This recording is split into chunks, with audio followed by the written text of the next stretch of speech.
तिथी, वार, नक्षत्र, योग आणि करण या 5 अंगांचे मिळून पंचांग तयार होतं.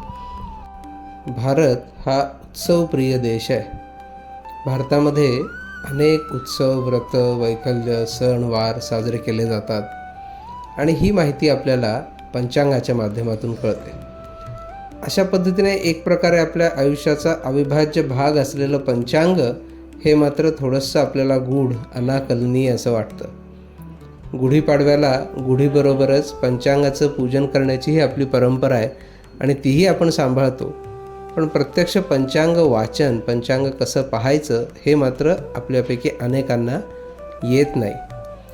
तरी आत्ता 30 मार्च रोजी गुढीपाडवा आहे आणि त्या दिवशी शके 1947 विश्वावसू नावाच्या संवत्सराचा प्रारंभ होतो आहे.